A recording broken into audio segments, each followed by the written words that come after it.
Hello guys. Today I'm gonna show you how to install CodeBlocks. So let's start.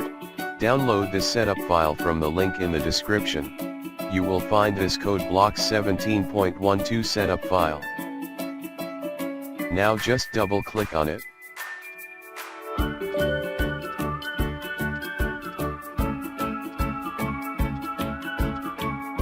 Just follow the installation.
That's it, now you have CodeBlocks 17.12 in your computer.